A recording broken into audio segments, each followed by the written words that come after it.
Hello मैं student, आप लोग कैसे हैं? उम्मीद करता हूँ कि आप लोग बहुत ही बढ़िया होंगे। ठीक है, तो आज की इस वीडियो में हम लोग क्लास 12 के म्यूजिक, ठीक है, म्यूजिक आपको जो बुक है उसके आज हम लोग टॉप 40 ऑब्जेक्टिव इस वीडियो में कंप्लीट करेंगे। ठीक है, और ऐसा मत समझिएगा कि 40 ऑब्जेक्टिव फालतू क्वेश्चन है। जो भी हम लोग अब 41 ऑब्जेक्टिव कंप्लीट करेंगे, सारे के सारे आपको VVI ऑब्जेक्टिव रहने वाला है। ठीक है, इसलिए आप लोग इस वीडियो को जरूर देखेगा और सारे के सारे हम आपको इस वीडियो में ही याद करा देंगे। आपको दोबारा कहीं जाने की जरूरत नहीं पड़ेगी। ठीक है, इसलिए आप लोग शुरू से अंत तक बने रहिएगा। और आप लोगों से अनुरोध है कि प्रत्येक आंसर आप लोग 3 से 4 सेकंड के अंदर आप लोग जरूर बताइएगा इसका आंसर। ठीक है, अगर आप लोग इस चैनल पर पहली बार आए तो चैनल को पहले नंबर एग्जाम पर चैनल को सब्सक्राइब करिए। ठीक है, और आप लोग को वीडियो पसंद आता तो आप लोग वीडियो को जरूर लाइक कर दें। ठीक है, और आप लोग कम से कम 10 लोगों के पास कम से कम जरूर इस वीडियो को शेयर करें। ओके, और आप लोग अगर फिजिक्स, अगर आप लोग को लगता है कि हिस्ट्री नहीं पढ़ें, पॉलिटी नहीं पढ़ें, ज्योग्राफी नहीं पढ़ें, ठीक है, यानी किसी भी तरह का हिंदी से लेकर कोई भी आर्ट्स वाला आप लोग विषय नहीं पढ़े हैं, तो उसका लिंक आपको डिस्क्रिप्शन मिल जाएगा। उन सबों का वीडियो आप लोगों को मिला हुआ है। ठीक है, वहाँ से आप लोग जाकर देख लिए, उसको भी आप लोग कंप्लीट कर लिए, क्योंकि एग्जाम में आपको सभी विषय का परीक्षा देना होता है। ठीक है, ऑल सब्जेक्ट का आपको परीक्षा देना है, इसलिए सभी विषय को आप लोग जाकर देख सकते हैं। ओके, चलिए तो हम लोग स्टार्ट करते हैं क्वेश्चन नंबर फर्स्ट की ओर। आप लोग सुनते चलिएगा। ठीक है नहीं, क्वेश्चन नंबर देखिएगा फर्स्ट। फर्स्ट में कह रहा है कि राग भैरव का वादी स्वर क्या है, बताइएगा। यानी राग भैरव का जो होता है, हम लोग स्वर जो गाते हैं कहाँ से हम लोग गाते हैं, बताइएगा। राग भैरव का वादी स्वर क्या होता है?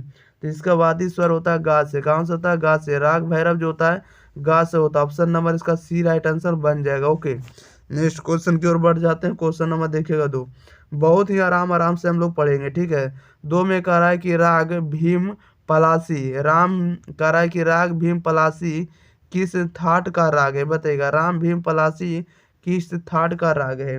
तो ये जो राग है आपका काफी प्रचलित है। ओके, ऑप्शन नंबर इसका सी राइट आंसर हो जाएगा, काफी का है। नेक्स्ट क्वेश्चन की ओर बढ़ जाते हैं। क्वेश्चन नंबर देखिएगा सीधे हम लोग 3 नंबर की ओर। 3 नंबर में कह रहा है कि संगीत में वर्ण कितने हैं, बताइएगा। संगीत में जो वर्ण कितने होते हैं? तो संगीत में 4 वर्ण है। ऑप्शन नंबर इसका ए राइट आंसर हो जाएगा।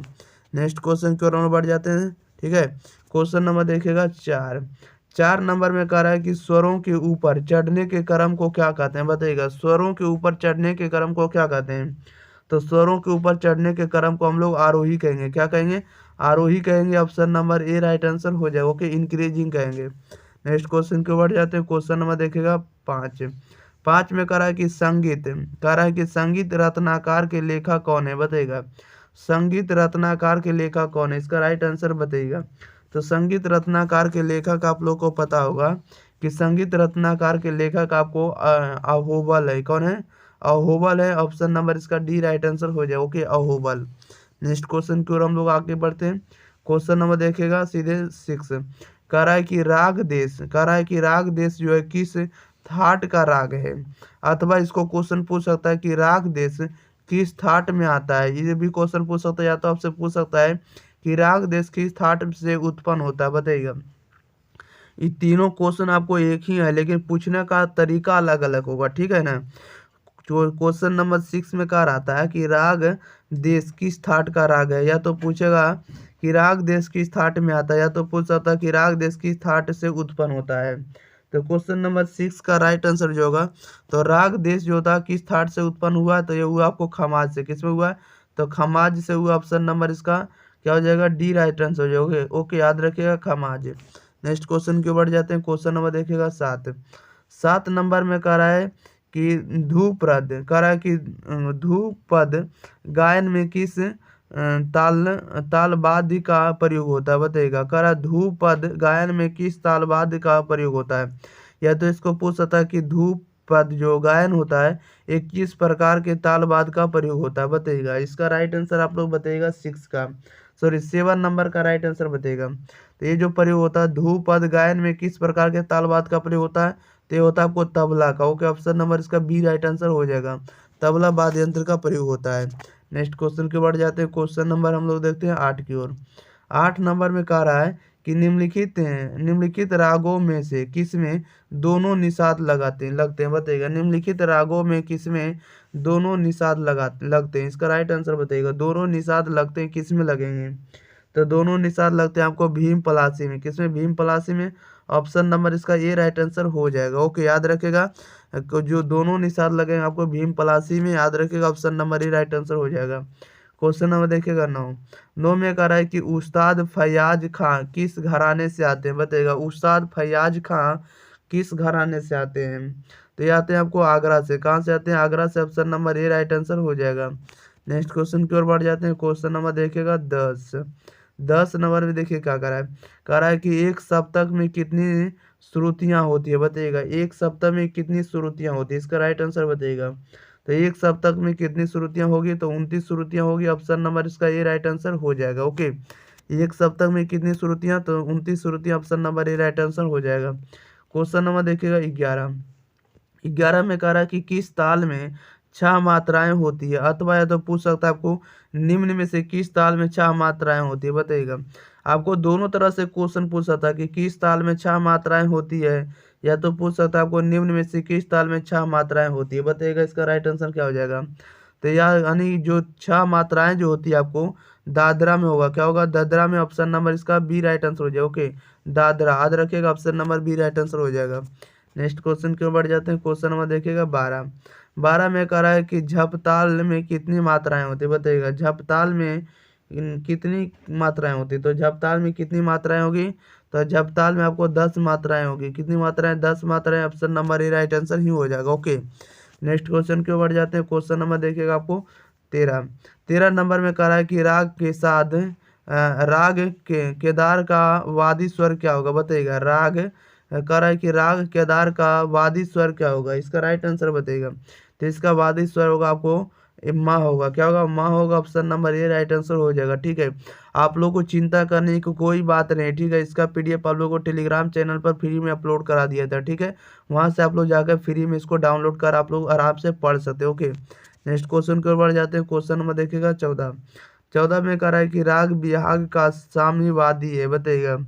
कह रहा है कि राग बिहाग का साम्यवादी स्वर क्या होगा, तो साम्यवादी स्वर क्या होगा, इसका राइट आंसर बताइएगा।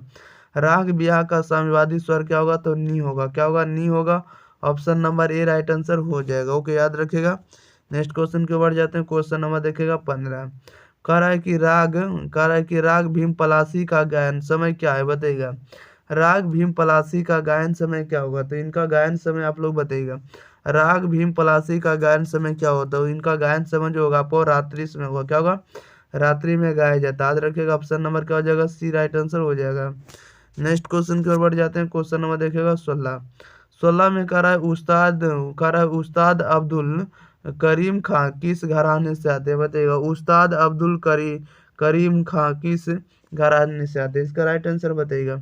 तो उस्ताद अब्दुल करीम खां जो है किस घराने से आते हैं, ये आते हैं आपको किराना से। कहाँ से, किराने से। ऑप्शन नंबर इसका डी राइट आंसर हो जाएगा। नेक्स्ट क्वेश्चन की ओर बढ़ते हैं। क्वेश्चन नंबर देखिएगा आप लोग 17 की ओर। कह रहा है कि भूपाली डैश प्रकार का राग है, बताइएगा। भूपाली किस प्रकार का राग है, इसका राइट आंसर बताइएगा। तो भूपाली जो एक देखिएगा, भूपाली किस प्रकार का राग है, तो इसका राइट आंसर डी हो जाएगा। इनमें से कोई भी राग नहीं। ओके, ऑप्शन नंबर इसका डी राइट आंसर हो जाएगा। नेक्स्ट क्वेश्चन की ओर हम लोग आगे बढ़ते हैं। क्वेश्चन नंबर देखिएगा 18। 18 नंबर में कह रहा है कि अभिनव राग मंजरी के लेखक कौन थे, बताइएगा। अभिनव राग मंजरी की लेखक कौन थे, तो मंजरी के लेखक आप लोग बताइएगा। तो मंजरी के लेखक थे आपको पंडित मात खंडे थे। कौन थे, पंडित भात खंडे। ऑप्शन नंबर इसका ए राइट आंसर हो जाएगा। पंडित भात खंडे मंजरी के लेखक थे। ओके, अभिनव राग मंजरी के। नेक्स्ट क्वेश्चन की ओर बढ़ जाते हैं। क्वेश्चन नंबर देखिएगा 19। कह रहा है कि कहरवा ताल में कितनी मात्राएं होती है, बताइएगा। कहरवा ताल में कितनी मात्राएं होती है, इसका राइट आंसर बताइएगा। तो कहरवा ताल में कितनी मात्राएं होती है, तो आपको 8 मात्राएं होती है। ऑप्शन नंबर इसका बी राइट आंसर बन जाएगा। ओके, याद रखिएगा। कहरवा ताल में 8 मात्राएं होती है। क्वेश्चन नंबर देखिएगा 20। 20 में कह रहा है निम्न में से किस ताल में 7 मात्राएं होती है, बताइएगा। निम्न में से किस ताल में 7 मात्राएं होती है, तो निम्न में से किस ताल में 7 मात्राएं होती है, तो ये होती है आपको रूपक में। रूपक में आपको 7 मात्राएं होती है। Okay, option number C right answer हो जाएगा, रूपक। ओके, नेक्स्ट क्वेश्चन की ओर हम लोग बढ़ जाते हैं। Question number 21। 21 में कह रहा है कि धमार गायकी में किस ताल का प्रयोग होता है, बताइएगा। धमार गायकी में किस ताल का प्रयोग होता है, तो धमार गायकी में किस ताल का प्रयोग होता है, तो यह होता है धमार का। किसका होता है, धमार का। Option number A right answer हो जाएगा। ओके, धमार हो जाएगा इसका राइट आंसर। नेक्स्ट क्वेश्चन की ओर बढ़ते हैं। क्वेश्चन नंबर देखिएगा 22। 22 में कह रहा है कि ख्याल गायन में किस प्रकार के ताल वाद्य यंत्र का प्रयोग होता है, वाद्य का प्रयोग होगा, बताइएगा। ताल गायन में किस प्रकार के तार वाद्य का प्रयोग होता है, इसका राइट आंसर बताइएगा। तो ख्याल गायन में किस प्रकार का प्रयोग होगा, आप लोग जल्दी जल्दी इसका राइट आंसर बताइएगा। तो ख्याल गायन में किस प्रकार के तार वाद्य यंत्र का प्रयोग होगा, तो तबला का होगा। ऑप्शन नंबर इसका बी राइट आंसर हो जाएगा, ओके, तबला का। नेक्स्ट क्वेश्चन की ओर बढ़ जाते हैं। क्वेश्चन नंबर देखिएगा आप लोग 23 की ओर। 23 में कह रहा है कि संपूर्ण जाति में कितने स्वर का प्रयोग होता है, बताइएगा। संपूर्ण जाति में कितने स्वर का प्रयोग होता है, तो संपूर्ण जाति में 7 स्वरों का प्रयोग हुआ। ऑप्शन नंबर इसका सी राइट आंसर हो जाएगा। संपूर्ण जाति में कितने स्वर का प्रयोग होता है, तो 7 स्वर का प्रयोग होता है। क्वेश्चन नंबर देखिएगा आप लोग 24 की ओर। 24 में कह रहा है कि राग बिहाग का वादी स्वर क्या है, बताइएगा। राग बिहाग का वादी स्वर क्या है, तो राग बिहाग का वादी स्वर क्या होगा, तो वादी स्वर आपका ग होगा। ऑप्शन नंबर इसका ये राइट आंसर हो जाएगा, ओके, ग। नेक्स्ट क्वेश्चन की ओर बढ़ते हैं। क्वेश्चन नंबर देखिएगा 25। कह रहा है कि पंडित पन्नालाल घोष कौन सा वाद्य बजाते थे, बताइएगा। पंडित पन्नालाल घोष कौन सा वाद्य बजाते थे, इसका राइट आंसर बताइएगा। तो पंडित पन्नालाल घोष जो थे आपको सितार बजाते थे, ओके। ऑप्शन नंबर इसका डी राइट आंसर हो जाएगा। पंडित पन्नालाल घोष जो संबंधित है सितार वादक, ऑप्शन नंबर इसका सी राइट आंसर हो जाएगा, ओके। देखिएगा, सॉरी, पंडित पन्नालाल घोष, देखिएगा, पंडित पन्नालाल जो आपको बांसुरी वादक है, ओके, याद रखिएगा। सॉरी, गलती हो गया, ठीक है, मिस्टेक, उसको याद रखिएगा। पंडित पन्नालाल घोष क्या है, तो बांसुरी वादक है, ओके, याद रखिएगा। ऑप्शन नंबर इसका डी राइट आंसर हो जाएगा, आप लोग सुधार लीजिएगा। नेक्स्ट क्वेश्चन के बढ़ते हैं। क्वेश्चन नंबर 26 का रहा है कि उस्ताद बड़े गुलाम अली खां किस विद्या के गायक थे, बताइएगा। उस्ताद बड़े गुलाम अली खां किस विद्या के गायक थे, इसका राइट आंसर बताइएगा। उस्ताद बड़े गुलाम अली खां जो है आपको ख्याल एवं ठुमरी के गायक हैं, ओके। ऑप्शन नंबर इसका सी राइट आंसर हो जाएगा। ख्याल एवं ठुमरी के क्या है, तो विद्या के गायक है, ओके। नेक्स्ट क्वेश्चन की बढ़ जाते हैं। क्वेश्चन नंबर देखिएगा 27। 27 में कह रहा है राग के केदार के वादी संग सन घादी स्वर कौन से हैं, बताइएगा। राग के केदार के वादी संग सन घादी स्वर कौन से होंगे, इसका राइट आंसर बताइएगा। इसका राइट आंसर आपका सी हो जाएगा, माँ से सा तक, ओके। इसका राइट आंसर सी हो जाएगा, माँ से सा। नेक्स्ट क्वेश्चन के बढ़ जाते हैं। क्वेश्चन नंबर देखिएगा 28। कह रहा है कि ख्याल में किस ताल का प्रयोग होता है, बताइएगा। ख्याल में किस ताल का प्रयोग होगा, तो ख्याल में आपको 3 ताल का प्रयोग होगा। किस ताल का, तो 3 ताल का। ऑप्शन नंबर इसका बी राइट आंसर हो जाएगा। नेक्स्ट क्वेश्चन की ओर हम लोग आगे बढ़ते हैं। Question number 29। 29 में कह रहा है हिंदुस्तानी संगीत में कितने थाट हैं, बताइएगा। हिंदुस्तानी संगीत में कितने थाट हैं, तो हिंदुस्तानी संगीत में कितने थाट होंगे, इसका राइट आंसर बताइएगा। तो हिंदुस्तानी संगीत में आपको 10 ताल होंगे, कितने होंगे, 10 थाट होंगे। ऑप्शन नंबर इसका सी राइट आंसर हो जाएगा। नेक्स्ट क्वेश्चन की बढ़ जाते हैं। Question number 30। 30 में कह रहा है निम्नलिखित रागों में किसमें दोनों माध्यम लगते हैं, बताइएगा। निम्नलिखित रागों में किसमें दोनों माध्यम लगते हैं, तो दोनों माध्यम किसमें लगेंगे, तो दोनों माध्यम लगेंगे कि आपको भीम पलासी में, किसमें लगेंगे, भीम पलासी में। ऑप्शन नंबर इसका बी राइट आंसर हो जाएगा। नेक्स्ट क्वेश्चन की बढ़ते हैं। क्वेश्चन नंबर देखिएगा आप लोग 31। 31 नंबर में कह रहा है कि राग भैरव का वादी स्वर है, बताइएगा। राग भैरव का वादी स्वर क्या होगा, तो राग भैरव का वादी स्वर क्या होगा, तो राग भैरव का वादी स्वर आपका गांधार होगा, क्या होगा, गांधार होगा। Option number A right answer हो जाएगा, ओके, याद रखिएगा। नेक्स्ट क्वेश्चन को हम लोग आगे बढ़ते हैं। क्वेश्चन नंबर देखिएगा 32। कह रहा है कि 3 ताल का खाली होता है, बताइएगा। 3 ताल का खाली होता है किस में होगा, तो 3 ताल का खाली होता है आपको ऑप्शन नंबर इसका सी राइट आंसर हो जाएगा, 9 में होगा, किस में होगा, 9 में होगा।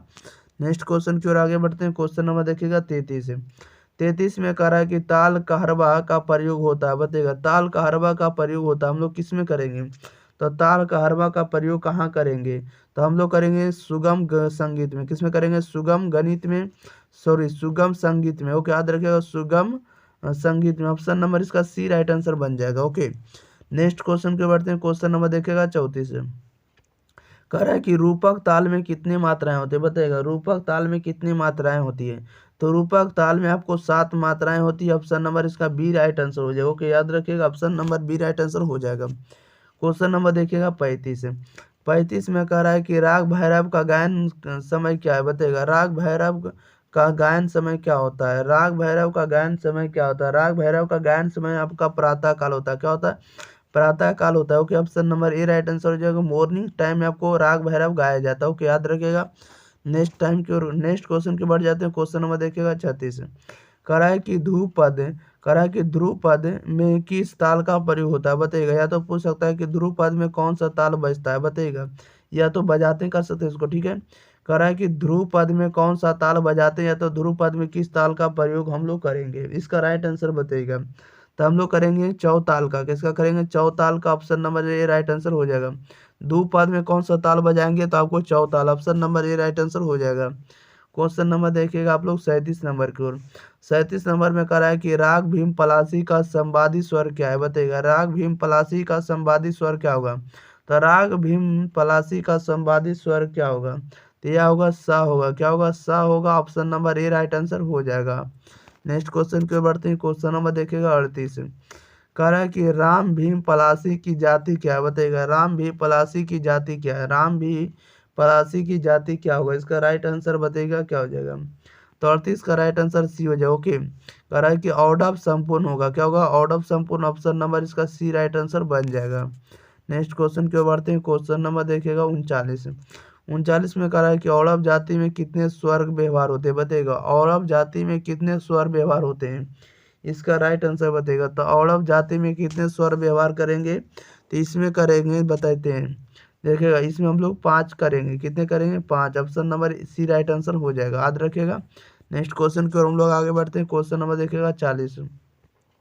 कह रहा है कि थाट कितने प्रकार के होते हैं बताइएगा। थाट कितने प्रकार के होते हैं आप लोग बताइएगा। तो थाट आपको 10 प्रकार के होते हैं। कितने प्रकार के? 10 प्रकार के। ऑप्शन नंबर इसका डी राइट आंसर हो जाएगा। क्वेश्चन नंबर देखिएगा, लास्ट क्वेश्चन है 41। कह रहा है कि झप ताल में कितने विभाग होते हैं बताइएगा। झप ताल में कितने विभाग होते हैं? तो झप ताल में आपको 4 विभाग होते हैं। कितने होते हैं? 4 होते हैं। ऑप्शन नंबर इसका सी राइट आंसर हो जाएगा। ओके, 4 होते हैं।